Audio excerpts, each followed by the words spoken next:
नमस्कार, आप सभी का स्वागत है कार्यक्रम नया सवेरा में। मैं शिखा सौरभ। कहते हैं ना कि सिर्फ सूरज के उग जाने से नया सवेरा नहीं होता है, हमें अपने ख़्यालातों को भी बदलना होता है। और हम उन सभी दर्शकों के ख़्यालातों में बदलने की कोशिश करते हैं जो मुख्य धारा से भटक गए हैं, गलत रास्ते पे चले गए हैं। उन्हें हम बताते हैं कि सरकार उनके लिए बहुत सारी योजनाएं लेकर के आई हैं, जिससे वो जुड़ करके खुद को आत्मनिर्भर बना सकते हैं, रोजगार से जुड़ सकते हैं। तो चलिए आज के इस कड़ी में हम आपको लेके चलेंगे सिमडेगा जिले के टेटई टांगर टुक्कू पानी प्रखंड। कभी नक्सल प्रभावित क्षेत्र हुआ करता था। यहाँ के लोग मुख्य धारा से भटक गए थे, गलत रास्ते पे चले गए थे, लेकिन आज सरकार की योजना यहाँ भी धरातल पर उतर चुकी है। लोग यहाँ के लाभान्वित हो रहे हैं। यहाँ चलाया जा रहा है आवास योजना। आवास योजना के तहत यहाँ के लोगों को रोजगार तो मिल ही रहा है, साथ ही आवास भी मुहैया कराया जा रहा है। आवास योजना ऐसे लोगों को घर मुहैया कराती है जो गरीबी रेखा के नीचे आते हैं, चार दीवारी का घर बनाने में वो सक्षम नहीं है। ऐसे लोगों को उनके ऊपर एक छत दिया जा रहा है, जिससे अपनी ज़िंदगी आसानी से जी सके और पैसे कमा सके और रोजगार से जुड़ सके। इसीलिए ये योजना यहाँ चलाई जा रही है, जिससे ये लोग लाभान्वित हो सके। तो चलिए चलते हैं सिमडेगा जिला और देखते हैं यहाँ के लोग कैसे लाभान्वित हो रहे हैं। झारखंड के कुछ जिले ऐसे बचे हैं जहां अभी नक्सल गतिविधियां देखने और सुनने को मिलती है। ऐसे क्षेत्रों को राज्य सरकार ने चिन्हित कर रखा है। इन इलाकों में सरकार की योजनाओं को धरातल पर उतारा जा रहा है ताकि नक्सली समाप्त किए जा सकें। इसके साथ साथ गरीबी को भी खत्म किया जा सके और लोगों को रोजगार से जोड़ा जा सके। नमस्कार, मैं हूं आपके साथ नीरज। नया सवेरा कार्यक्रम में आपका बहुत बहुत स्वागत है। आज हम आप पहुंचे हैं सिमडेगा जिला के टेटई टांगर प्रखंड के जामबहार ग्राम में। एक समय ये नक्सल प्रभावित क्षेत्र था, लोग विकास की योजनाओं का लाभ नहीं उठा पाते थे, लेकिन आज यहाँ की फिजा बदली, यहाँ के लोग विकास के कार्यक्रमों में बढ़ चढ़ के हिस्सा ले रहे हैं। आज हमारे साथ एक ऐसे लाभुक हैं जो प्रधानमंत्री आवास योजना का लाभ ले रहे हैं। आइए इनसे हम जानते हैं, इनसे हम बात करते हैं। बहुत खुशी की बात है ये मेरा नाम सुरेंद्र प्रधान हुआ और पक्का मकान मिला। मेरे को बहुत खुशी हुआ। मेरा का सपना था वो बिल्डिंग घर बनाने का, तो पीएम आवास मिला तो मैं आज बिल्डिंग घर में अपना जीवन बिता रहा हूँ। बड़ी खुशी की बात है। प्लस यहाँ पे बाज़ार लगता है तो दुकान दौरी भी करता हूँ, होटल वगैरह करता हूँ, तो उससे मेरा जीवन बसर करता है। प्रधानमंत्री आवास योजना के लिए लेने के लिए कौन कौन से कागजों की आवश्यकता पड़ती है? प्रधानमंत्री आवास के लिए मेरे को आधार कार्ड, रसीद और जहाँ खतियन का ज़रूरत पड़ी। इसका चयन कैसे होता है? चयन तो हम लोग के बीच में सभा होता है, बैठक आम सभा होता है, उसमें चयन होता है। इसमें कोई कागजी प्रक्रिया होती है चयन करने के लिए? ग्राम प्रधान द्वारा ये सब किया जाता है। सिमडेगा जिले के टेटई टांगर प्रखंड के जाम बाहर पंचायत के टुकू पानी गांव में सरकार ने आवास योजना के जरिए ग्रामीणों को लाभ पहुंचाने की योजना बनाई है। बहुत सुविधा दिया गया मेरे को। कच्चा मकान में रहते थे, अभी पक्का मकान मिल गया, साथ में जल मीनार मिल गया, बगल में पानी उनी का सुविधा भी सब कुछ मिल गया, इसलिए बड़ी खुशी की बात है। बागवानी लगाने के लिए सुविधा मिला मेरे को।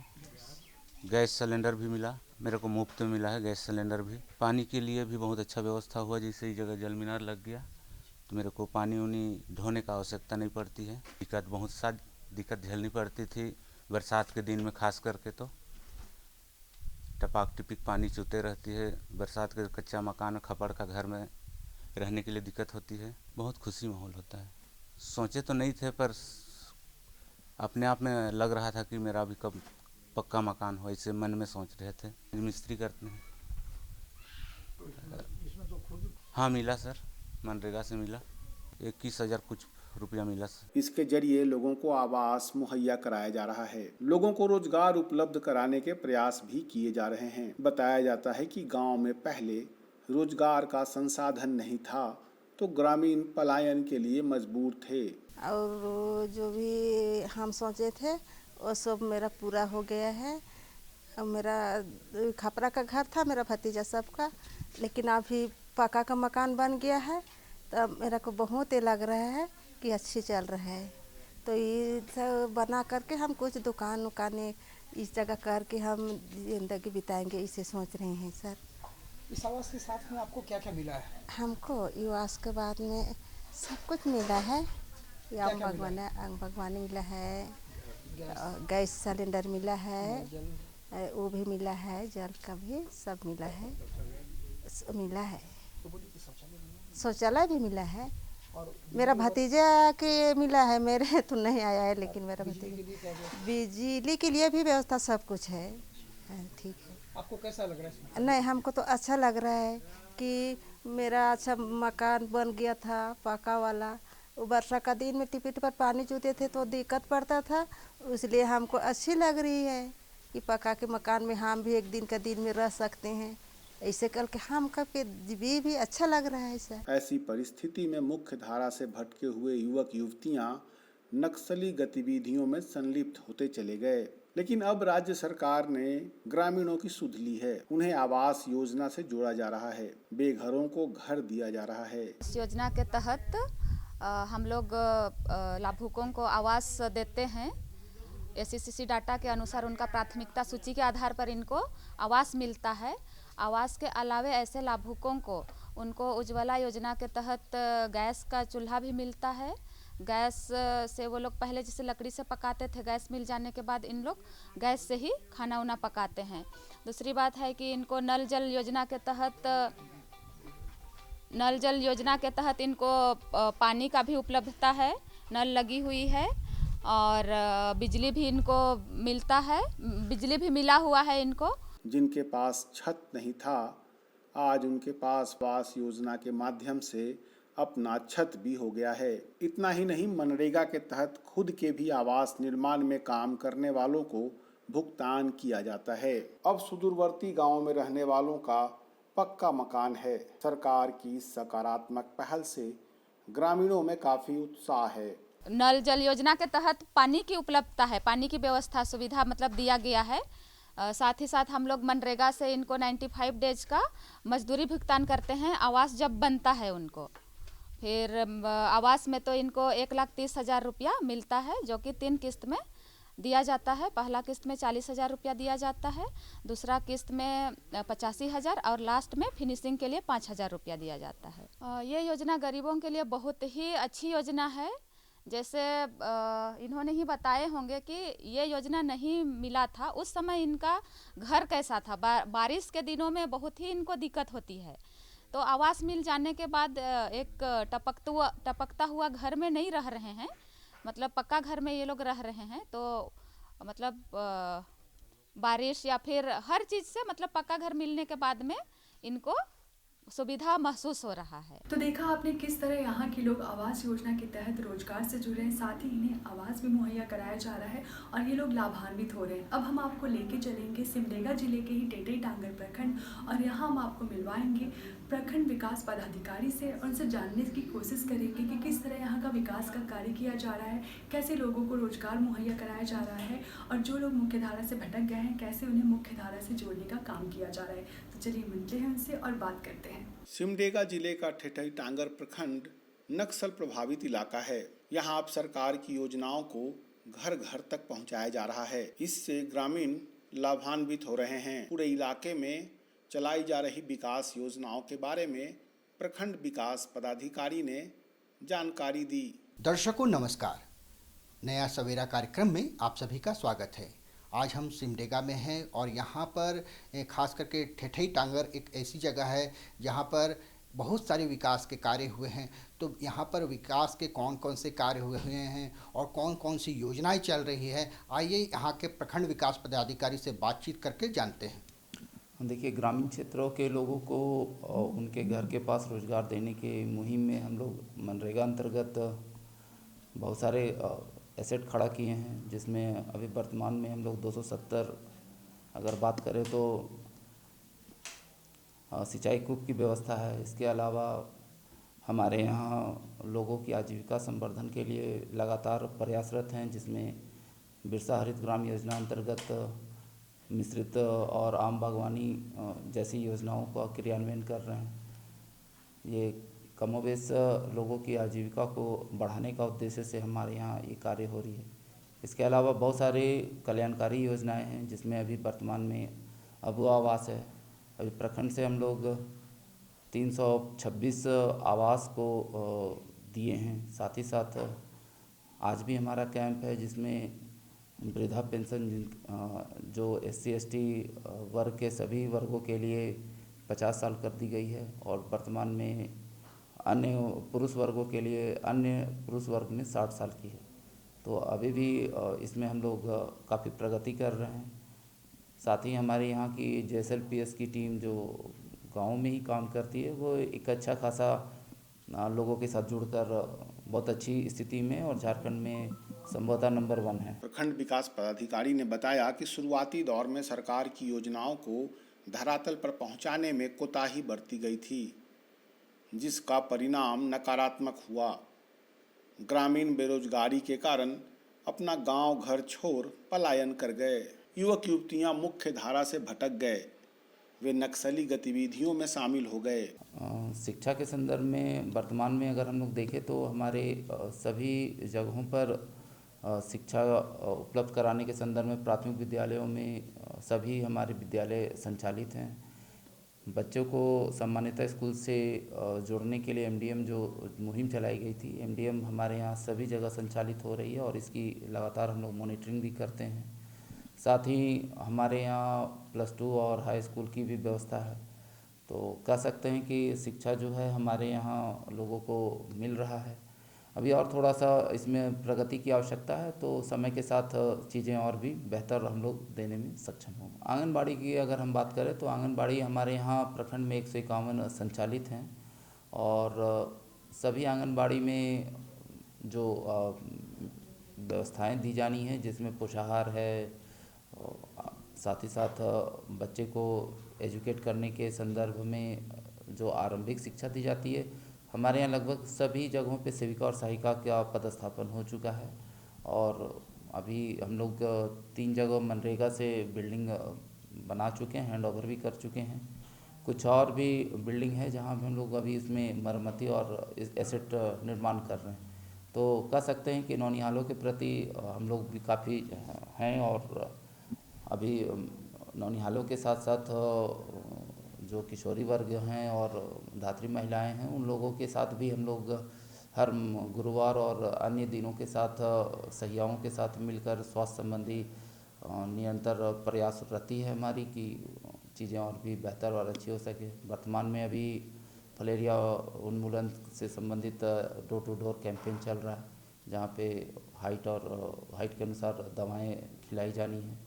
तो ये भी कार्य हमारे प्रखंड में लगातार चल रही है। आशा है कि ये सारी चीज़ों से हम लोग एक अच्छे समाज की परिकल्पना कर सकते। इस दौरान कई छोटी बड़ी हिंसक घटनाओं को अंजाम दिया गया। शिक्षा, स्वास्थ्य और चिकित्सा जैसे संसाधन भी ग्रामीणों को उपलब्ध नहीं थे। स्वास्थ्य केंद्रों पर ताला लटका दिए गए, स्कूलों को भी बंद कर दिया गया। सरकार ने समय रहते उचित कदम उठाए। वैसे गांवों को चिन्हित किया गया जहां के ग्रामीण मुख्य धारा से भटक गए थे।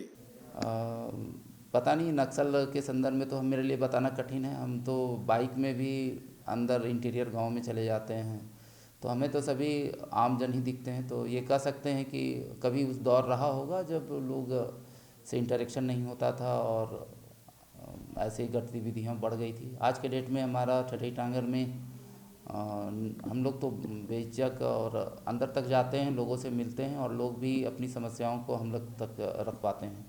तो बदलाव, अब उससे अगर आप तुलना कर रहे हैं तो बदलाव काफ़ी है और ये बदलाव एकदम नई है और जो प्रगतिशील समाज की एक मानक है, उस मानक के अंतर्गत है। स्वास्थ्य के संदर्भ में भी हमारे यहाँ ठठई टांगर का रेफरल हॉस्पिटल जो अन्य प्रखंडों से हमें अलग करता है। साथ ही साथ हमारे आयुष्मान अंतर्गत कार्ड भी लगभग हम लोग 80% से 90% लोगों को आच्छादित कर चुके हैं। तो कह सकते हैं कि चीज़ें पहले से और भी सुगम हुई है, लोग जागरूक हुए हैं। आयुष्मान कार्ड का हम लोग हमेशा कैंप भी ऑर्गेनाइज करते हैं जिसमें लोगों को जोड़ सकें। तो शिक्षा, स्वास्थ्य मूलभूत आवश्यकताएं वर्तमान में हंस के द्वारा NGO है जो डोर टू डोर जाती है, गांव में कैंप करती है और वहां भी लोगों से जुड़कर उनकी स्वास्थ्य दशाओं पर डॉक्टर के द्वारा इलाज कराती है। तो चीज़ें में बदलाव आ रही है और ये लगातार अच्छी स्थितियाँ बन रही है। वैसे ग्रामीणों की भी पहचान की गई जो पलायन कर गए थे। सभी ग्रामीणों से अपील की गई कि वे सरकार की योजना का लाभ उठाएं। मुख्य धारा से भटके युवक युवतियों को आत्मसमर्पण नीति के बारे में जानकारी दी गई। आवास के संदर्भ में आदिम जनजातियों का अलग से आवास है जो हम लोगों ने 100% अचीव कर लिया है। प्रधानमंत्री आवास की अगर हम बात करें तो प्रधानमंत्री आवास का जो भी टारगेट था लगभग हम लोगों ने पूरा कर लिया है। 2-4 आवास ही अभी हैं जो अभी पेंडिंग हैं। वर्तमान में अबुआ आवास प्रखंड ठठई टांगर में हम लोगों ने जनरल और माइनॉरिटीज़ का 100% सैचुरेशन कर चुके हैं। साथ ही हमारे यहाँ जो टारगेट है, चूँकि यहाँ सिमडेगा में 10 प्रखंड हैं और सबसे ज़्यादा टारगेट अचीव करने वाला प्रखंड ठठई टांगर ही है, तो लगभग हमने यहाँ 726 आवास हमें प्राप्त हुए हैं। तो इस आधार पे कह सकते हैं कि हमारे लोगों को हम जोड़ रहे हैं। आवेदन हमारे पास इसके लगभग 6000 प्राप्त हुए हैं। तो 6000 में ये हमारा वर्तमान जो दिया गया लक्ष्य है उसके अनुरूप हम लोग कर रहे हैं और आशा करते हैं कि 1-2 दिनों में हम लोग फर्स्ट एफटीओ भी कर देने में सक्षम होंगे। उस पर भी ट्रायल ऑन रन हो रहा है, तो अभी एफटीओ अगर होगी तो आज से हमारा एफटीओ भी शुरू हो जाएगी। इससे प्रभावित होकर क्षेत्र के युवक युवतियों ने मुख्य धारा में फिर से वापस आने का निर्णय किया। उन्हें बताया गया कि आप उन योजनाओं के हकदार हैं और उसे लेकर लाभान्वित होने की पूरी कोशिश करें। जल नल योजना लोगों को घर तक स्वच्छ पानी देने की एक मुहिम है जिसमें राज्य और केंद्र सरकार दोनों की योजनाएं इसमें जुड़ी हुई हैं। अभी इसमें हमारे यहाँ काम चल रहा है और बहुत जल्द इस गर्मी में हम मान कर चलते हैं कि सभी लोगों के घर में बहता पानी नल के माध्यम से उपलब्ध हो जाएगी। तो चूँकि ये दूर क्षेत्र है तो यहाँ पे ये एक चैलेंज है हमेशा। तो वर्तमान में पंचायत स्तर पर भी जल नल योजना में काम हो रही है और साथ में केंद्र सरकार की फ्लैगशिप योजनाओं में भी सभी घरों को आच्छादित किया गया है। तो हम कह सकते हैं कि 100% सैचुरेशन की ओर हम लोग इस मामले में भी आगे बढ़ रहे हैं। इसके लिए जिला प्रशासन ने प्रभावित क्षेत्रों में शिविर लगाया। इन शिविरों से ग्रामीणों को जोड़ा गया। ग्रामीणों की जागरूकता बढ़ी तो उन्हें योजनाओं का लाभ भी मिलने लगा। महिलाओं के सशक्तिकरण में मनरेगा और जेएसएलपीएस की भूमिकाएं बहुत महत्वपूर्ण हैं। जेएसएलपीएस में सभी महिलाओं का ही ग्रुप कार्य करता है। हमारे यहाँ लखपति महिलाओं की भी संख्याएं बढ़ी है और खुशी होती है हमें बताने में कि उसकी संख्या आज के डेट में जो मैंने पिछला रिव्यू किया था उसमें करीब 15-17 महिलाएं थी जो लखपति थी। तो ये संख्या भी ये बताती है कि महिलाएं आर्थिक गतिविधि में पुरुषों के साथ कहीं ज़्यादा एग्रेसिव होकर के काम कर रही हैं और उनमें जो नेतृत्व गुण है वो पुरुषों से ज़्यादा है। तो इस संदर्भ में महिलाएं सशक्तिकरण का ये सबसे अच्छा उदाहरण है। अब स्कूलों में फिर से कक्षाएं आरंभ हो गई है। शिक्षकों की बहाली की गई है। जो स्वास्थ्य चिकित्सा केंद्र बंद पड़े रहते थे उसे खुलवाया गया है। इन स्वास्थ्य केंद्रों में सारी सुविधाएं उपलब्ध कराई गई है। वर्तमान 21वीं सदी दूरसंचार का ये समय है। सोशल मीडिया एक सशक्त माध्यम है जो हमें अपने कार्यों का भी बोध कराता है और लोगों से समस्याओं का भी समाधान कराता है। इस संदर्भ में हमारा पंचायत और प्रखंड स्तर पर भी व्हाट्सएप ग्रुप काम करती है जिससे हम लोग तेज़ी से सूचनाओं का आदान प्रदान से हम लोग समस्याओं से भी अवगत होते हैं। तो इस परिप्रेक्ष्य में सूचनाओं का एक नया उपागम है और साथ ही फील्ड विजिट हमारे सभी पंचायतों में पंचायत सचिवों का रहना इस बात का द्योतक है कि लोगों तक हम लोग पहुंचने में सक्षम हैं। और पंचायती राज व्यवस्था अंतर्गत वार्ड सदस्य, मुखिया, पंचायत समिति सदस्य चूँकि गाँवों में ही रहते हैं तो समस्याओं का जो भी होता है त्वरित निष्पादन होता है। तो सभी लोगों की भूमिका इसमें रहती है। अब यहाँ डॉक्टर, नर्स और पैरामेडिकल स्टाफ तैनात हैं। क्षेत्र में पुलिस की गतिविधियों को भी बढ़ाने का निर्देश दिया गया है। अब यहाँ की स्थिति काफी बदल चुकी है। कई दुर्दांत नक्सली आत्मसमर्पण कर चुके हैं। इनमें से कईयों को रोजगार के लिए कौशल विकास योजना से जोड़ा गया है। सरकार की सारी विकास योजनाओं से ग्रामीण लाभान्वित हो रहे हैं। इस बदलाव से ग्रामीण अब काफी खुश नजर आते हैं। सबसे पहले तो हम अपने ग्रामीणों को आपके माध्यम से ये बताना चाहेंगे कि वर्तमान में अभी हमारा जो अगुआ आवास है उसमें अभी तेज़ी से काम करने की आवश्यकता है। आप ज़रूर अपना मटेरियल गिरवा लें, आजकल में FDO होने वाली है। और पेंशन 50 से 60 साल की आवेदन जो है अपेक्षाकृत जो हम लोगों ने अपेक्षा की थी उसके पर थोड़ा और भी काम करने की आवश्यकता है। तो कार्यालय आपके लिए 24/7 खुला हुआ है, हमारे यहाँ ज़रूर आएँ और कोई भी समस्या होती है तो मेरा प्रखंड आपकी मदद के लिए हमेशा तत्पर है। तो दर्शकों, नया सवेरा आपकी ज़िंदगी में भी एक नई शुरुआत लेकर के आए ताकि आप भी अपनी ज़िंदगी की एक नई शुरुआत कर सकें, गलत रास्ते से हट करके सही रास्ते पे आ सकें, मुख्य धारा से जुड़ सकें। तो आज के इस कड़ी में इतना ही। हमें दीजिए इजाज़त। नमस्कार, जोहार।